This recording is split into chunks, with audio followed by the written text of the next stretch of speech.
All right. Oh, Melvin, don't talk to me. You use your soprano voice, will you? Here's a soprano voice in Glenn Leonard. No, I tell you what. This is Melvin Franklin.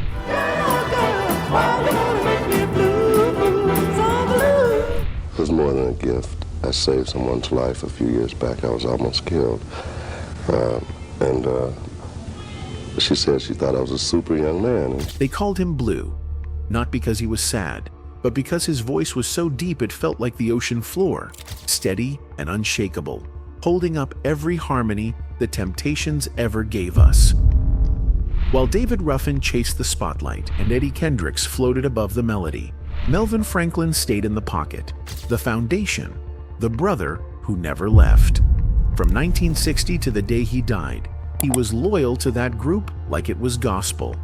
But loyalty doesn't protect you from bullets, and it doesn't stop your body from breaking down under the weight of decades on the road. What is it you do in your spare time? Me, I live at Flippers and at Venice Beach, roller skate. On February 23, 1995, Melvin Franklin died at 52. His heart finally gave out after years of rheumatoid arthritis, diabetes, and a shooting that left him with 4 bullets in his body. The official word was seizure, complications from his illnesses. But in the streets, in the whispers, folks started asking questions, because a man who survived that much pain doesn't just fade quietly. And when you've been the glue holding together one of the greatest groups in Motown history, your silence feels too loud. This is the story of the bass voice that never broke, until everything around him did. All right. Oh, Melvin, don't talk to me. You use your soprano voice, will you? Here's a soprano voice in Glenn Leonard. No, I tell you what. This is Melvin Franklin. Every legend starts somewhere small. A church pew, a street corner, a moment when a kid realizes their voice can do something nobody else's can. For David Melvin English, that moment came in Montgomery, Alabama, on October 12, 1942, when he was born into a world that didn't make space for black boys with big dreams. But his mother, Rose English, saw something in him early, a quietness that turned loud the second he opened his mouth to sing. When the family moved north to Detroit during the Great Migration, they brought that Southern gospel soul with them, and David carried it in his chest like a secret. Detroit in the 1950s wasn't just a city. It was a factory for sound, a place where black kids could turn street corner harmonies into something the whole world would hum. David found his voice in church first, the way most black singers did back then, letting that bass rumble through hymns and spirituals until folks started turning around to see where that deep, earth-shaking sound was coming from. He was shy, the kind of kid who'd rather blend in than stand out, but that voice didn't know how to hide. By his late teens, David was running with local groups, testing out harmonies in basements and community centers, learning how to lock into a groove and stay there. That's when he met Otis Williams, a scrappy young cat with big plans and bigger ambition. Otis was putting together something called The Distance, later The Elgins, and he needed a bass voice that could hold the foundation while the tenors floated above. David auditioned, and the second he opened his mouth, Otis knew this kid was special. They started calling him Blue, not for sadness, but for that deep oceanic quality in his voice that made you feel something in your bones. The name stuck, became who he was. Melvin Blue Franklin, the quiet brother with the loudest gift. He took his mother's surname, Franklin, carrying Rose's strength with him into every stage he'd ever stand on. By the late 1950s, Melvin wasn't just singing for fun anymore. He was part of something bigger, something that felt like family, like destiny. Berry Gordy wasn't just building a record label. He was building an empire out of black excellence, turning Detroit basements into hit factories and street corner singers into superstars. And in 1960, when The Distance merged with another local group called The Primes, something magical happened. 5 voices locked together so tight you couldn't slip a piece of paper between them. They called themselves The Temptations, and Melvin Franklin became the foundation they'd build everything on. The original five, Otis Williams, Melvin Franklin, Paul Williams, Eddie Kendricks, and David Ruffin, each brought something different. Eddie had that high, sweet tenor that could float above any melody. David had the grit, the raw emotion that made every ballad feel like a confession. Paul had the smooth baritone and the moves. Otis had the vision, the business mind. And Melvin had the bass that held it all together, the low rumble that let everybody else fly. Motown signed them to the Gordy label, and suddenly they weren't just Detroit Cats anymore. They were part of the Motortown Revue, touring the country in cramped buses, playing segregated venues down south where they had to enter through the back door, even though they were the main act. They learned the choreography, the synchronized spins and slides that made them look like one organism moving in perfect time. They learned the dress code, sharp suits, processed hair, smiles that never faltered even when their feet were bleeding from dancing all night. But it wasn't until 1964 that the world really heard them. My Girl dropped that winter, written by Smokey Robinson, and it climbed straight to #1 on the Billboard Hot 100. That song became their signature, the one that made grandmothers and teenagers fall in love at the same time, and Melvin's bass line in the intro became as iconic as the melody itself. Suddenly, the Temptations weren't just another Motown group. They were the blueprint. Melvin's voice showed up in ways most folks didn't even notice at first. On Old Man River, he took the lead, letting that deep bass pour out like molasses, showing the world he could carry a song on his own. But most of the time, he stayed in the background, holding the harmony together while David Ruffin belted the high notes and Eddie Kendricks floated above it all. The crowd screamed for the leads, but backstage, everybody knew. Without Blue, the whole thing collapsed. By the mid-1960s, the Temptations weren't just a group, they were a phenomenon, a machine that turned heartbreak into gold records and synchronized steps into sold-out arenas. The hits came fast. Ain't Too Proud to Beg climbed the charts in 1966. I Wish It Would Rain made grown men cry in 1967. And everywhere they went, the screams got louder, the crowds got bigger, the pressure got heavier. But success at Motown came with a price nobody talked about in the press releases. Berry Gordy's operation ran like an assembly line. Rehearsals at dawn, recording sessions that stretched past midnight, tours that had them playing 3 cities in 2 days. The Temptations were Motown's crown jewel, which meant they didn't get to rest, didn't get to say no, didn't get to be anything less than perfect every single night. And Melvin, ever loyal, showed up for all of it. His bass voice steady, even when his body started whispering warnings he couldn't afford to hear. Then, Norman Whitfield came along and flipped the whole sound. He wanted to take the Temptations into psychedelic soul, wanted to add wah-wah guitars and political edge to songs that used to be about romance and heartache. Cloud 9 dropped in 1968, and it split opinions right down the middle. Some folks loved the new direction, others wanted the sweet harmonies back. But the industry loved it enough to give them a Grammy in 1969, making them the first Motown act to win in the R&B category. History was made, champagne was poured, and nobody asked how the men inside the suits were holding up. Behind the glamour, the cracks were starting to show. David Ruffin's ego had grown too big for the group dynamic. He wanted his name out front, wanted the Temptations to become David Ruffin and the Temptations. The arguments got louder, the tension got thicker, and in 1968, Ruffin was out, replaced by Dennis Edwards. The machine kept rolling because at Motown, the show always went on. Melvin watched it all happen, watched his friend and brother get pushed out, watched the group dynamic shift and reshape itself around the hole Ruffin left behind. He stayed quiet, stayed in his lane, kept that bass line solid even as his joints started aching in ways they hadn't before. The early signs of rheumatoid arthritis were creeping in.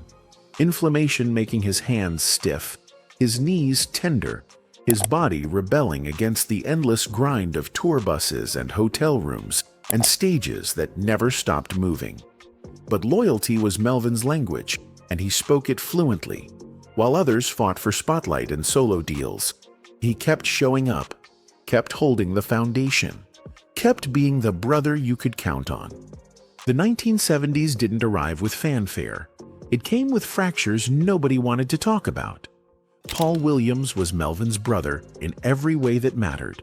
The smooth-voiced baritone who'd been there since the beginning. The one who understood what it meant to carry the group on your back without asking for applause. But by the early 70s, Paul was drowning in demons nobody knew how to fight. Alcohol became his medicine, and the stage became his prison. Melvin watched his friend spiral, tried to hold him up the way he held up every harmony, but some things you can't fix with loyalty.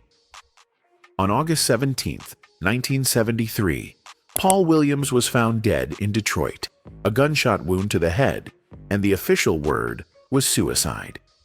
Melvin buried his brother that summer, and a part of him stayed in that grave.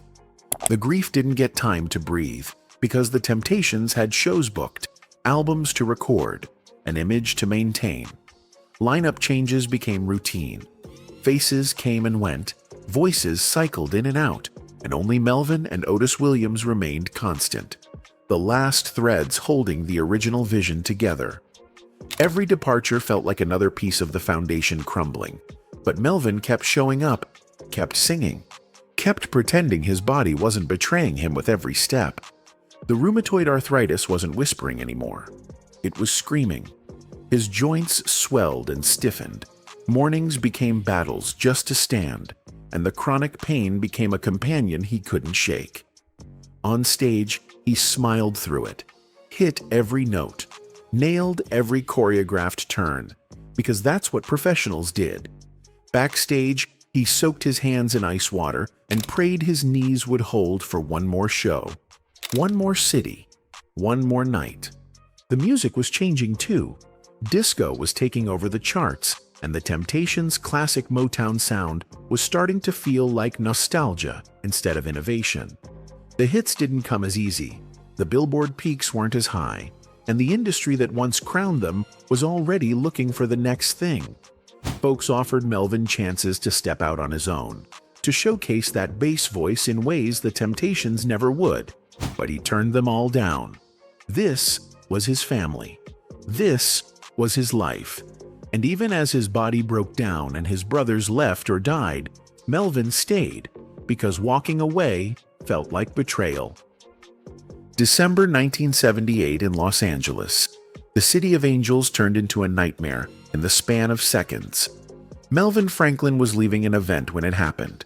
The kind of violence that doesn't announce itself, doesn't give you time to think or pray or run. The details get murky depending on who's telling the story. Some reports called it a carjacking, others hinted at something more targeted. But the facts don't lie. 4 bullets entered Melvin's body that night, tearing through flesh and bone, and for a moment, the world held its breath waiting to see if the bass voice that held up Motown would ever sing again. The hospital lights were harsh and unforgiving, sterile white against the blood and chaos. Doctors worked through the night, stabilizing him, stopping the bleeding, pulling him back from the edge. But some of those bullets stayed inside him, too dangerous to remove, metal fragments that would live in his body like unwanted souvenirs. When he woke up, groggy and aching in ways he'd never imagined, the first thing he asked about was the group, the tour schedule, when he could get back to work. Doctors told him to take time, to rest, to consider whether returning to the road was worth risking his life again. Industry folks quietly suggested retirement, pension, a peaceful exit from a career that had already given him more than most people ever get. But Melvin Franklin didn't know how to quit, didn't know how to be anything other than a temptation. So he came back.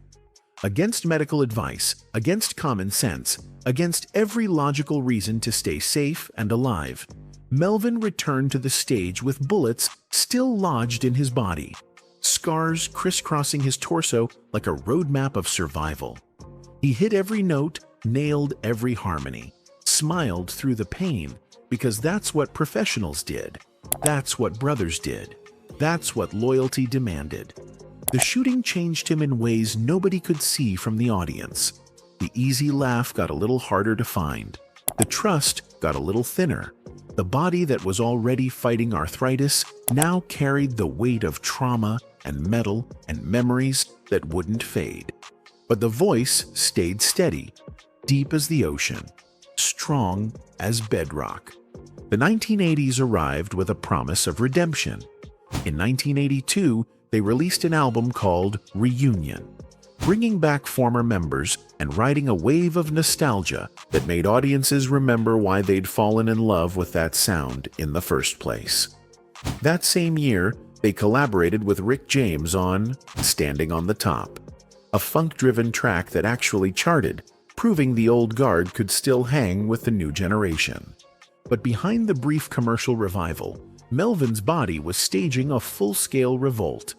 The diabetes diagnosis came like another bullet, another thing his system had to fight while still carrying the weight of arthritis, old gunshot wounds, and decades of relentless touring.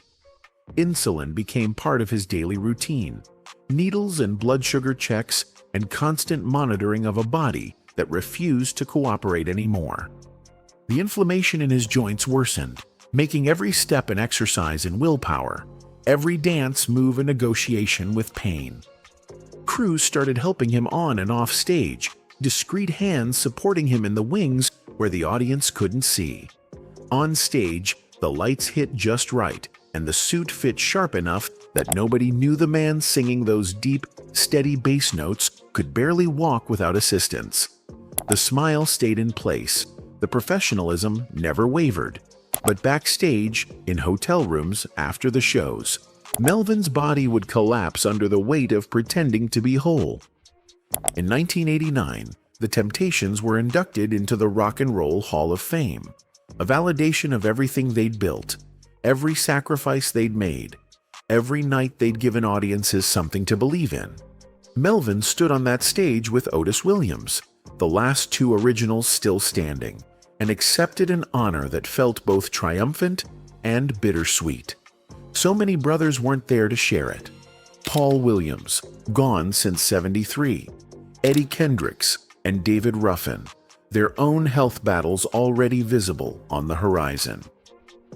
As the 90s approached, Hollywood came calling with plans for an NBC miniseries about the Temptations' journey, a chance to tell their story to a generation that only knew the hits, not the heartbreak behind them. Melvin participated in early discussions, shared memories, but his body was running out of time to see the story told. February 23, 1995. Cedars-Sinai Medical Center in Los Angeles, where the fluorescent lights never dim and the beeping machines count down the seconds like a metronome nobody wants to hear. Melvin Franklin's body had been fighting for decades, against arthritis that turned his joints into weapons, against diabetes that required constant vigilance, against bullets that still lived inside him like ghosts. But on that winter morning, the fight ended. A seizure, sudden and merciless, triggered by the cascade of complications his body could no longer withstand. At 52 years old, the bass voice that had anchored the Temptations for 35 years went silent. The official cause was clear in the medical records: seizure related to complications from diabetes and rheumatoid arthritis, the cumulative toll of a life spent giving everything to the stage and nothing to his own survival. He left behind his wife, Kimberly, and 5 children, a family who'd watched him choose the group over his health time and time again. The funeral brought together what was left of the Motown family: Otis Williams, the sole surviving original Temptation, standing over his brother's casket with the weight of being the last one left. The New York Times and Los Angeles Times both ran obituaries honoring him as the backbone of the Temptations, the foundation that never cracked even when everything around him did. But in the streets, In the whispers that follow any sudden death, questions started circulating.